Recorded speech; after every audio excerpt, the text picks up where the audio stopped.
$140,000, Alicia. My buddy Greg just posted his new tech salary on LinkedIn. Look at him. Let me guess, he bought a new car?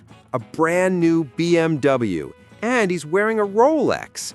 Meanwhile, I'm over here trying to figure out how to make money online just to pay for my groceries. I am doing life completely wrong. He won the game. Actually, Nick, if Greg is like the vast majority of high earners in that bracket, he didn't win anything. He's probably quietly broke, drowning in invisible debt, and one missed paycheck away from total disaster. Broke? He makes 140 grand a year. That is literal financial freedom. How can someone making six figures be broke? That defies every rule of money and finance I've ever known. Which is exactly why we need to talk about it today.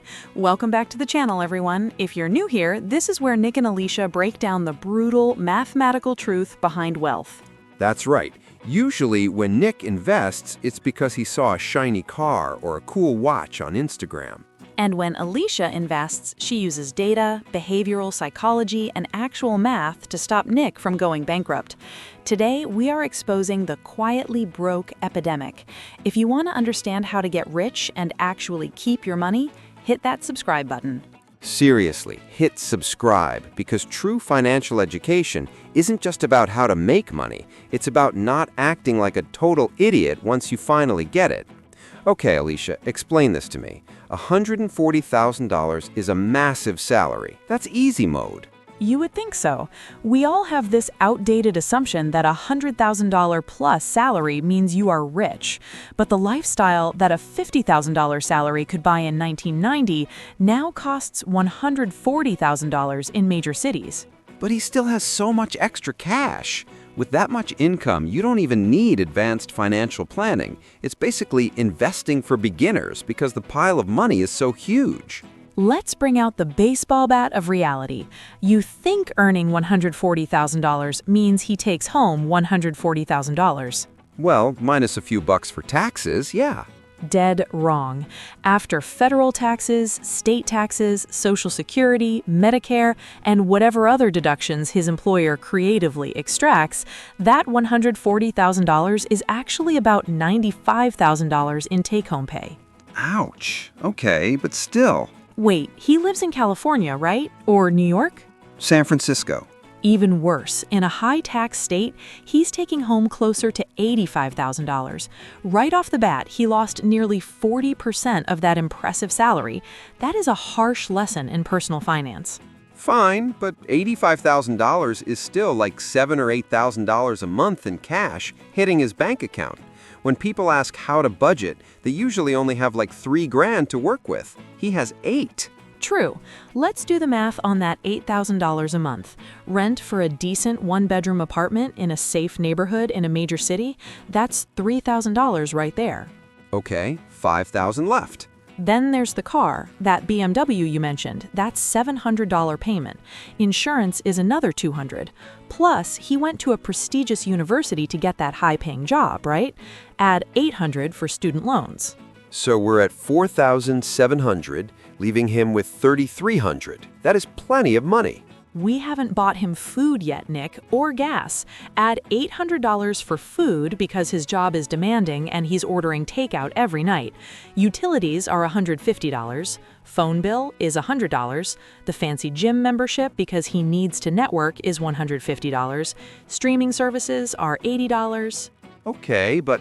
And he needs professional clothes. That's $300 a month averaged out. We are now at $6,280 in basic monthly expenses.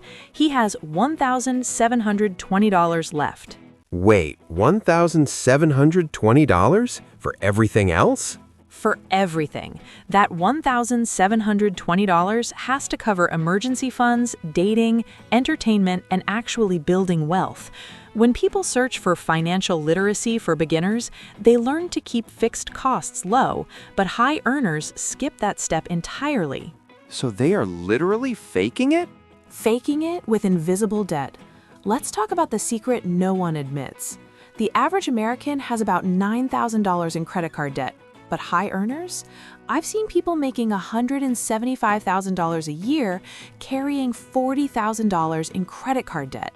$40,000? How is that even possible? Just pay it off.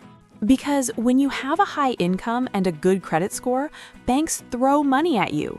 They give you a $30,000 limit. They offer 24-month interest-free financing on a $5,000 designer couch. These people are making minimum payments like clockwork, so their credit score looks great. So from the outside, their life looks perfect on Instagram. But internally, they are panicking. They are one medical bill, one car repair, or one job loss away from their entire carefully constructed facade collapsing.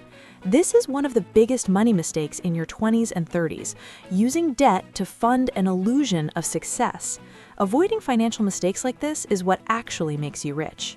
Wow, I always thought if Nick and Alicia ever made that kind of money, we'd be retired on a beach by 40.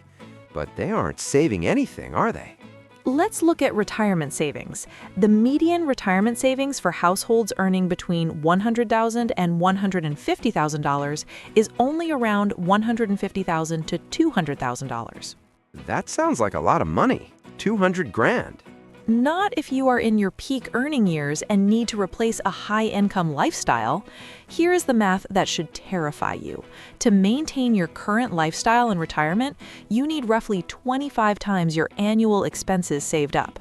Wait, if he's spending $100,000 a year, 25 times that, he needs $2.5 million? Exactly.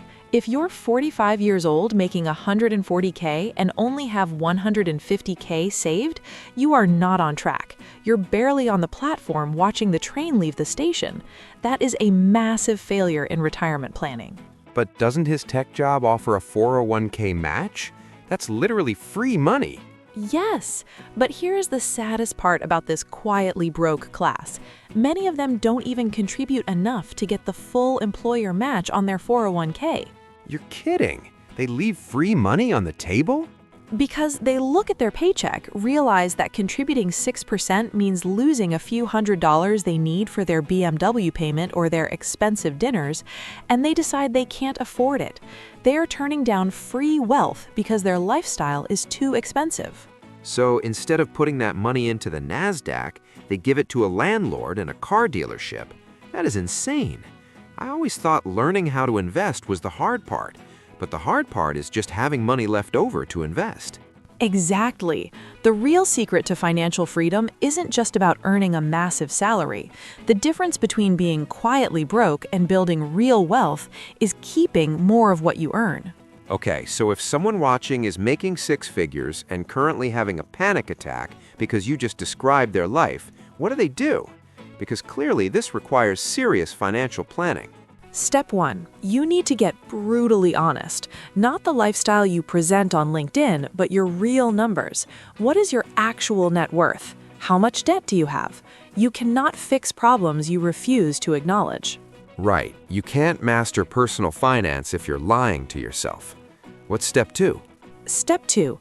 Break the lifestyle lock-in. This is where mindful spending comes in. Look at every recurring expense. Do you really need the luxury car?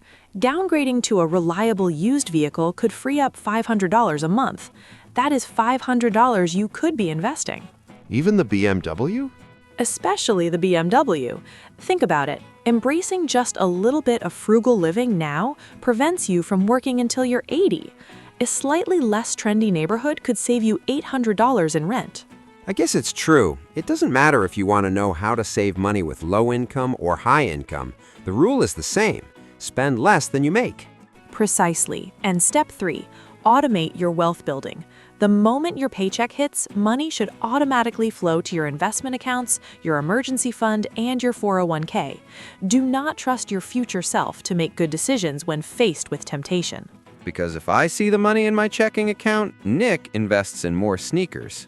Exactly. But if it's automated, Alicia invests in your future by making sure the money is locked away in compounding assets.